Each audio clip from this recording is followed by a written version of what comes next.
Hello and welcome to the Art of Product podcast. My name is Ben Orenstein, and I'm here today with my buddy, Derrick Reimer. How's it going, dude? Hello, kind sir. How are you? I'm doing well. It's an early morning for you.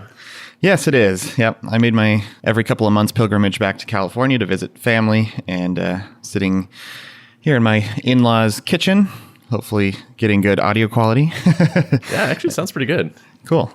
Your mic seems to do a good job of, or you're picking good places of like not picking up much room sound. Yeah, I think this mic is pretty dang forgiving. So that's good because I am not. So let's see. We're now 3 hours apart. So 7:30, sipping my coffee, and hopefully able to speak coherently.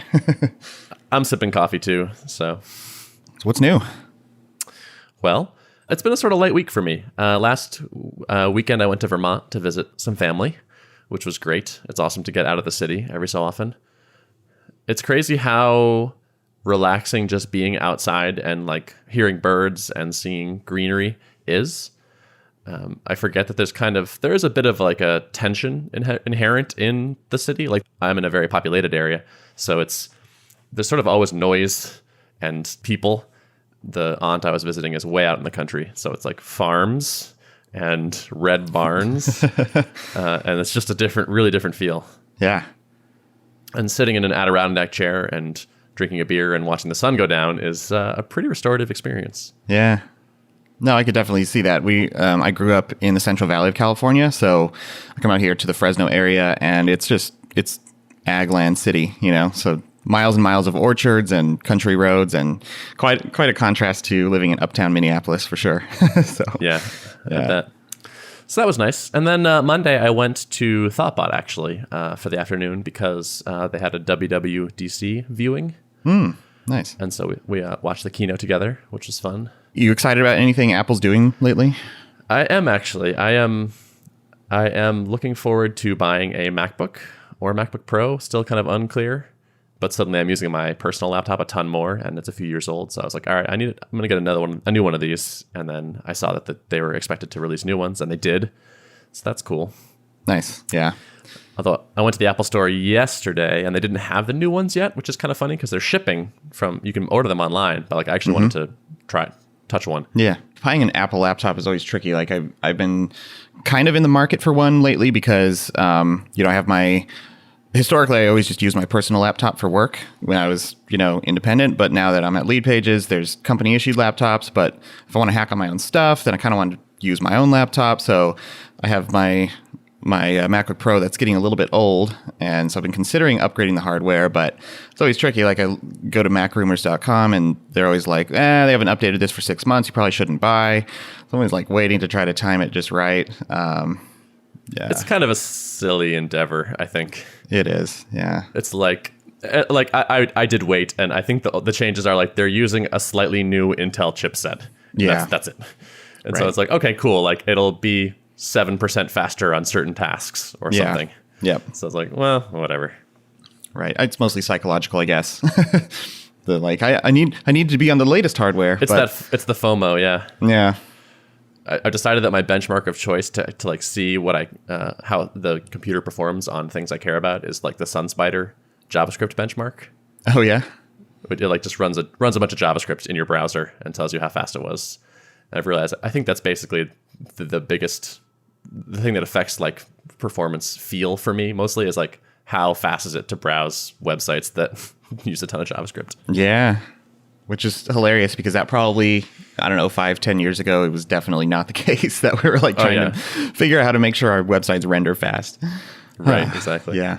So it's a little sad, but oh well, I have a document where I'm like, okay, my current thing is this, and the new ones perform like this, and so I'm deciding between the MacBook Pro and the MacBook. Have you held one of those MacBooks? They're like unbelievably light and thin and beautiful. Yeah, I have. I've been kind of bouncing between those two as well because I want, I'm often biking now and I want to be able to throw it in my backpack and not have something weighing down my shoulders. And that MacBook is super light. And the bezel for the screen is smaller than I'm used to. So it's like, it just looks like it's all screen. Yeah. It's really gorgeous. Once you go small bezel, it's hard to go back. Yeah. I've heard that. Yeah. So we'll see. I'm sure Nice. everyone is waiting with bated breath to see which MacBook I choose. Yep. Oh yeah. Can't wait. So yeah, I did that that was actually most of Monday. And this has been an interesting week. I chatted with a couple different people about doing some consulting work for them, doing the revenue officer stuff, pricing work. I had an interesting experience. So yesterday I talked with somebody in the morning. And so he emailed me after hearing the giant robots and was like, this would be great for us. I'm super excited about this. Can we talk? And I was like, sure. We chatted yesterday morning and talked for like a good hour, actually. And it was like, yes, I think I can help you. There's some definite improvements. Here's like the first thing I might do. And it was a very good talk. And then I realized I learned something, which is about myself, which is like, I don't know that much about sales. So I quoted actually a pretty awesome price, I thought, and then that it was like pretty high. And I was like, wow, if they say yes to this would be cool. And he's like, yep, that sounds fine. And then I was like, that's interesting. And he's like, now I just need to go talk to the founder and make sure that's okay. And I was like, oh.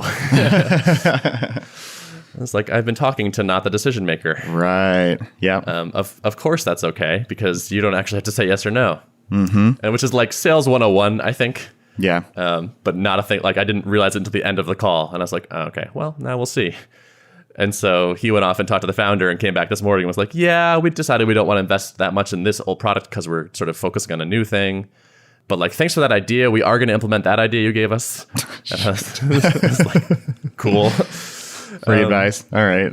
Exactly. Although, like, I think you have to have the mentality that like you should give out free advice, and if people just use it, that's actually great. Like, doing something good for this person today could pay off 6 months from now, and that's just kind of how the thing works. And so that didn't really bother me. It could pay dividends. I mean, company founders are often friends with other founders, and maybe they're like, yeah, we talked to Ben. He's super smart. We couldn't use his services, but we took his advice, and you should hire him. I don't know. These things tend to happen that way. That like reminded me, like, oh yeah, I haven't done sales in a long time. I've even forgotten the basics. Also, it was interesting. I was getting ready to do the call this morning, and I was thinking. So it's like the thing I quoted was pretty healthy. So it's like, okay, this would be like a nice chunk of change. But at the same time, I was like, I kind of hope they don't say yes. It was like this interesting push-pull where like it'd be nice to have this win and like a defined thing to push forward on. But at the same time, it's like that the whole point is like you're selling your time and flexibility and freedom and all that. And it's like, if I did 4 months of consulting and the main thing I did was consulting, am I going to be happy with that experience? And the answer is no. I think it'll be fine. I think it would be good. But if that were the only thing I did, that wouldn't feel good. I would expect it to expand and be more distracting than I would expect. So it's like, oh yeah, I'll just like push forward on this product and also on consulting. And like everybody says that. And so I think it's in practice, that's actually quite hard. Yeah. Are you particularly like excited about some other endeavor for the next few months? Have you like zeroed in on anything else that you want to be working on, splitting your time with consulting, or is it still pretty amorphous? I wish I had a resounding yes to that. My front runner by far is making that refactoring Ruby, refactoring from good to great course. That's getting a really strong response from people. And I think I could do a good job on it. I wish I were a little more excited about it, but it's funny. I emailed Adam Wathan yesterday, and I was like, because he's been helping me on that, like sort of. I have a landing page basically ready to go, but I just haven't published it. And I was like, I'm having trouble pulling the trigger on this. Like, should I commit to doing a thing that I'm like not in love with?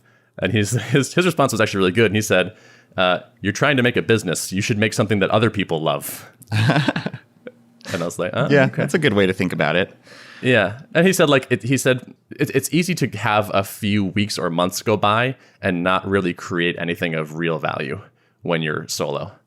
And he's like, that is like going to be the death of your motivation, because you're not going to make something lasting, and it's going to feel bad. And then it's not going to generate that good feelings of shipping. And like shipping is what gives you that feeling of that you can do even more things. And so I thought that was really good advice. So I'm trying to decide if it's like, should I listen to that voice, which is like, I'm not as fired up about Ruby anymore, or should I like push through that and say, get this thing done and out the door, and that will like fire me up for other things? And I don't know. Yeah. I don't know the right answer. I'm curious what you think about that. So the difference between the consulting and that was going to be, you're going to turn the refactoring talk into an info product, right? So yes. It's like a kind of a one-time sale. Once you build the product, it will hopefully be a small flywheel in and of itself, and it'll continue to sell, and you won't have to do ongoing work for that. So to me, that feels like perhaps something that is worth just pushing through and shipping, and then knowing that you're not going to have to be continually, like, you're not forever the refactoring guy and this is all you do and you build your empire around Ruby refactoring, you know? You certainly probably could do that, but like you could pull like a Brennan Dunn and be like he's like double your freelancing, like he's a whole freelancing empire now. But yeah, you certainly don't have to do that. You can just have a nice stream of income from this product that you build once and then you're kind of done with it, you know? Right. I can take some of Brennan's playbook and focus on smart automation, as long as I could find some sort of email automation software. I wonder who could point you in that direction. Info products from everyone I've talked to have sort of a big launch burst and then trail off, like slope down over time. But that's fine. Like, that's okay. And I think the smarter you are about the automation and putting good stuff out there and doing a bit of marketing on it, you can actually keep that slope fairly flat-ish, I think. It's honestly not that much of a commitment. Yeah. I think that's how you get pushed past the fear that, do I really want to be doing this? And am I really that passionate about it? Like, you kind of think of it as a short-term thing, and then you can move on to the next thing. And I think that point of like the shipping and the getting it done will help sort of build momentum. Whereas this phase I'm in now, which is like, which thing is like, okay, I feel okay about it right now, but I think it will fairly quickly become demoralizing to look back on my weeks and be like, what did I actually get out there? And I think shipping your landing page and you start driving some traffic to it, if there's interest, I think that's going to give you some motivation. Like if you start getting lots of people signing up, lots of people tweeting you about it, that's going to be your fuel, you know, to keep you going. So totally. And that works for me really well. Like other people's excitement is like, ooh, other people are excited. I should be excited too. Has there been any other interest about the Vim stuff that you were thinking about doing? Not that much. I guess I got like 4 verbal yeses at that high price point that I pulled out of the air. So there was a lot of interest. People saying, that sounds great, it's just too expensive. So my hunch is that like I shot very high intentionally, but like if I made a thing that was like $100 or $200 or something around there, I could probably fill a course of people that want to do that. So I think that's still a possibility if I wanted to go that route. And did you see that Stack Overflow post where they were like helping 1 million developers exit Vim or something like that? I did see that. Totally thought of you when I saw that. It was like, the metric was crazy. Like 80 people per hour are searching for how to quit out of Vim. Yeah, it's the funny thing about having a bit of the personal brand is that I got that thing sent to me so many times. Oh, I bet. Yeah. Like everybody was like, hey, look at this. I was like, yep, yes. Yeah. The other thing is that I've been turning over in my head is I've actually been, I would say, overall, from people on my mailing list that I've asked about the things that I might work on, the Rails SaaS Starter Kit is getting a ton of positive feedback, probably even more than the refactoring course, honestly. A lot of people seem to say that they want to see how I would do things. So it's interesting because, like, in my mind, like, it's an interesting product if I can if people want to actually build businesses on top of it. I think I have to like balance the interest with people assuming that it's going to be like $40 and they can just see the code and see how I would implement things and then like move on with their life. Yeah, you have to make sure that they're actually seeking the value that you're looking to offer, because just getting a peek at like a Thoughtbot developer's code, you know, or whatever they're thinking about it, you know, is not necessarily as valuable as saying like, no, this product is not just for you to see the code, it's for you to get a head start on an actual product, right? I'm realizing that as I do like sort of validation, I need to make sure. I think actually including our price range would probably be really helpful, because when there's no prices involved, everyone's like, that sounds great, and then I'll like reply and be like, what were you imagining this would cost? And like $49, and it's like, okay, cool. I was thinking like $1,000 a year. Right. So. You either put the prices forward when you're trying to capture email addresses or whatever on your landing page, or you don't, but you have to follow up immediately with some kind of question to that effect of like, all right, great. So what would you pay for this? I'm not sure which is better, getting more people in and then asking them, or just kind of making it a gate on the landing page publicly, you know? Yeah. As I'm thinking about this right now, I think there's probably an interesting product at the intersection of those two things I've talked about, which is like a course of me building a SaaS app, I think would maybe satisfy those people. And then you get the code at the end. So the SaaS thing is, I think there's a sort of a renaissance right now of developers starting their own SaaSes, or just people in general, startups, businesses moving into this space. And so I expect there to be strong demand for knowledge on building SaaS apps in Ruby going forward. And so I think there's probably some interesting products in that area. Yeah, or at least a lot of people aspiring to do that. How many of those are actually serious about it? It's, I don't know. A percentage, but I'm at this point where it's like I need to just decide on a thing and go. Yeah. And so far the Ruby course sounds the best. And so I think that might be the thing that I just need to get out there and get moving on. Okay. Well, so this next week, can I hold you to getting your landing page live? You may, yes. Okay. I will do that. Yeah. Okay. Cool. Getting a landing page live, let's say. Okay. Unless I come up with an amazing idea in the next week. All right. I'll leave you a loophole. Okay. Yeah. Not a big one. Something's got to get out there. So what's up with you? I have a bit of a lighter update this week too. I don't know. I feel like getting ready for travel and stuff kind of distracted me a bit, but there was one highlight that we did last week, and it was shipping a new feature called shareable workflows. It was something that we suspected that a lot of marketers would use. People are always kind of talking about what they're doing with Drip, especially the marketing geeks out there who are really kind of all in on workflows and stuff like Brennan Dunn. By and large, what they do right now is take screenshots of their workflows and paste them into blog posts, or write up blog posts about how to implement certain things, and they're basically telling you how to move your fingers and click the mouse and create a workflow. So we saw an opportunity here to basically add a share button similar to a Dropbox share button on a file, and be able to pass a link off to someone and view a copy of that workflow, and then click an install button and basically copy it right into your Drip account. So it's been pretty awesome. We kind of soft shipped it, which is kind of something I think Lead Pages as a company overall has learned, that always trying to coordinate like a big marketing splash with the actual shipping of the feature is generally a bad idea, because you end up in this kind of circle of like, all right, development's waiting on marketing to be ready, and then marketing's pinging back, and it's like, well, now's not a good time for us to push this live because we're in the middle of doing other things, and you kind of end up in this like back and forth pattern, wasting a bunch of cycles just trying to sync everybody's schedules. Our general approach has been just to like push things live and not really tell anybody about it per se. And if a few people notice, then that's cool, no big deal. And then and it also gives us an ability to maybe spot any potential issues if there's small bugs or something before we do the big marketing splash. So I like that. That makes sense. Yeah. We shipped it, and we initially did it behind a feature flag, and we were kind of testing it out internally. We've been using a lot of this feature flagging stuff lately to ship things. Tested it out for a week or so, and then no issues arose, so we just opened it up for everyone, and the buzz has been really positive. People tweeting about it. Brennan's already sharing stuff, and I think he has like some paywalled content where he's already like, all right, now you can easily install these things from within my course. So it's really cool. Yeah, when I saw that feature launch, I thought it seemed really smart. Yeah. It seems like a really good move for you guys. Yeah.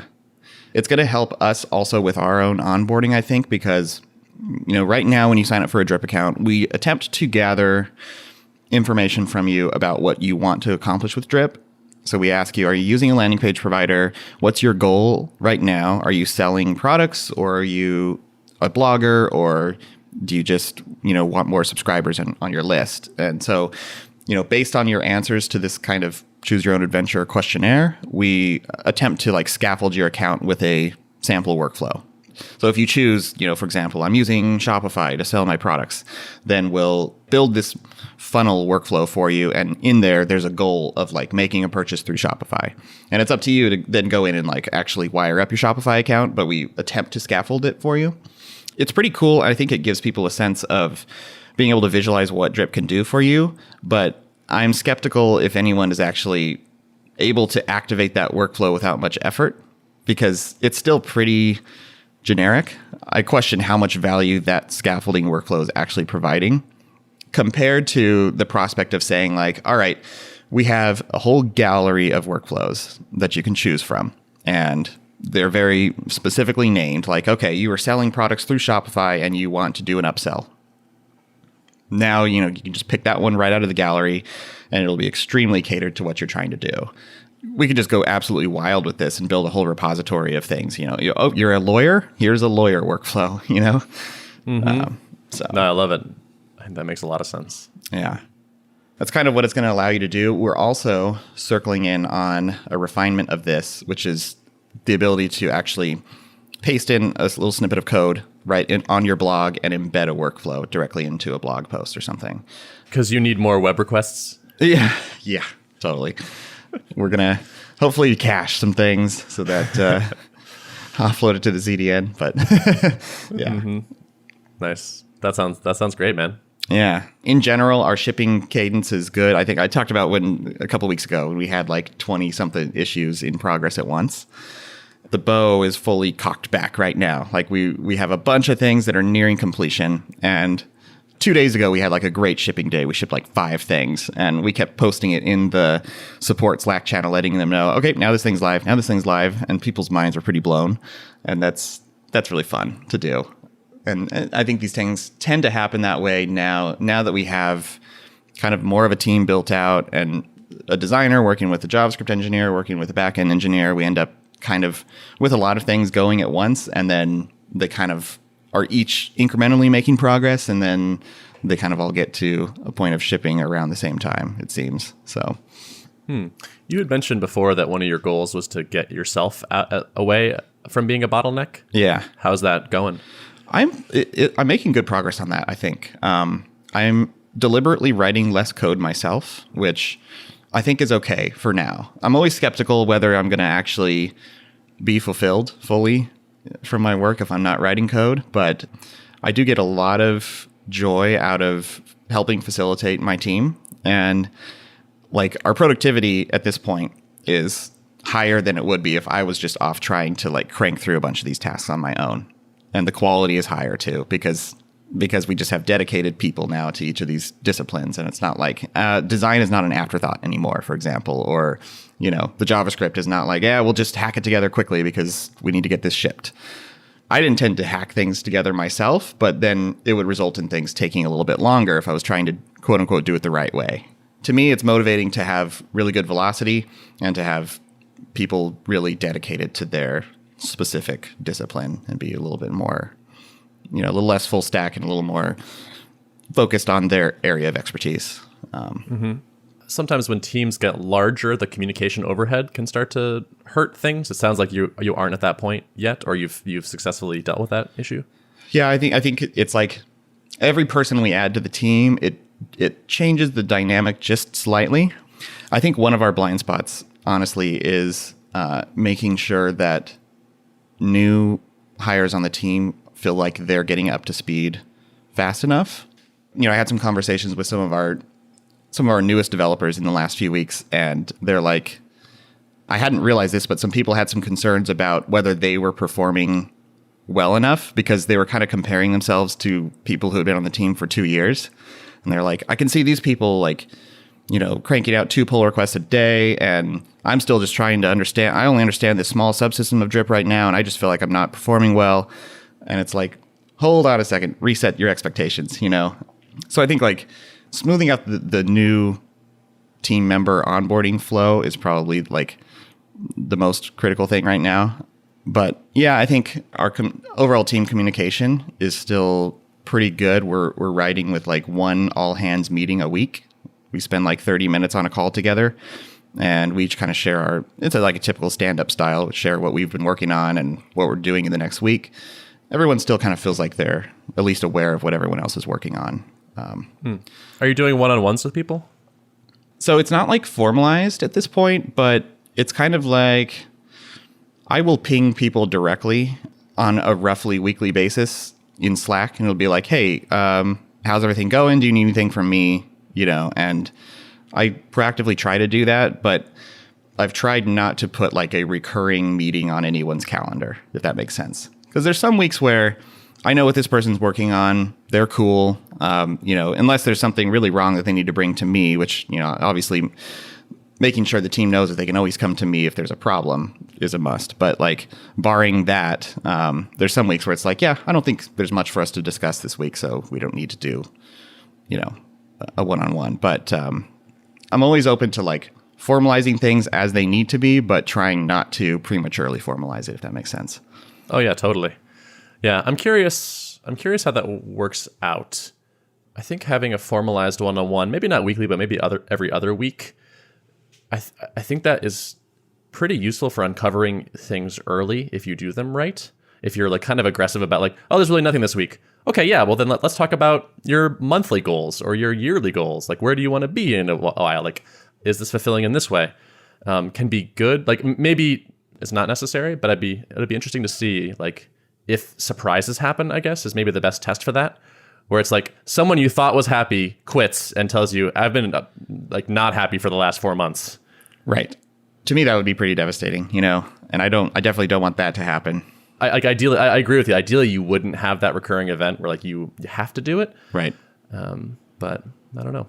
Yeah, I know that's potentially a blind spot of mine is like we definitely try not to impose any more process than necessary. And I think it's a good way to operate, but I also think like I have to be mindful of potentially losing track of what someone's feeling if they're not getting the proper forum to chat with me as the team lead. Sure. Yep.